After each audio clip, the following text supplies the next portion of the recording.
With the idea of, and I think that we all agree in systemic change, how does that also factor into historical patterns? So if there are connections between, say, historical patterns from East India Trading Company to, you know, the Green Revolution to, say, now where we are.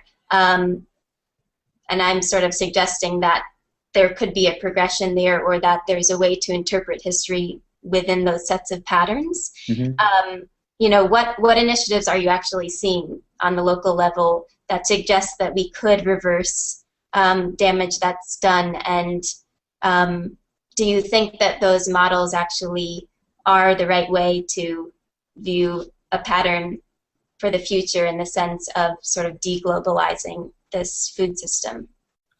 Well, that's a really sophisticated question, Stacey. I mean, I am seeing examples of organizations and groups, movements from around the world who want, for example, reparations for colonialism and reparations for slavery. Now, you can imagine that there are quite a lot of governments in the United States and the European Union, for example, who are not terribly keen that the ghosts of their heinous actions in the past be waved in their faces right now. The U.S. government isn't terribly keen to pay reparations for colonialism and for slavery, and neither is are the governments of the European Union. That's not stopping people from bringing that up, and the various conferences that have existed around the world, on world conferences on racism, for example, are venues in which people are actively trying to keep this issue alive.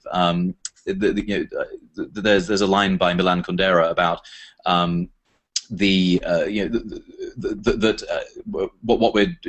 sort of resistance is about fighting against forgetting. Obviously, he says it much more sophisticatedly, but what these world councils on racism, for example, world conferences on racism, are doing are precisely battling against the forgetting of long histories in which particularly our food system has been transformed. There's a really good historian whose name is Mike Davis, and he's a MacArthur genius, and deservedly so for a range of his books. I mean, the book that anyone who's interested in the food system ought to be reading, and the title is going to put you off. It shouldn't, because from the first sentence, it's brilliant. But the title is Late Victorian Holocausts, and it's, who reads a book with the word Holocaust in it for fun? But it's a mind-blowing book. And what Mike Davis shows in this book is that. And he uses some incredible ideas, but he shows, for example, that we have these El Nino cycles, and they're like a sort of metronome throughout history. These cycles happen periodically, sort of 4-ish, 5-ish years, and we can chart through the 19th century how the systemic shock of these El Nino cycles, of these weather cycles. At the beginning of the 19th century, things were fine. People had the social systems to be able to weather storms. There were grain reserves, there were mechanisms in society to be able to cushion the blow of a bad harvest.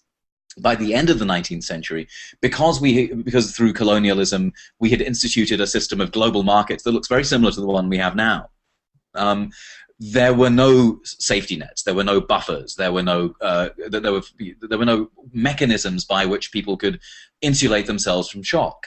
And that's why Mike Davis says, and I think it's a terrific argument, very convincingly argued, that 30 million people died, through the 19th century, not because there was an insufficiency of food, but because the way we distributed food had changed so dramatically that they were no longer able to access these entitlements.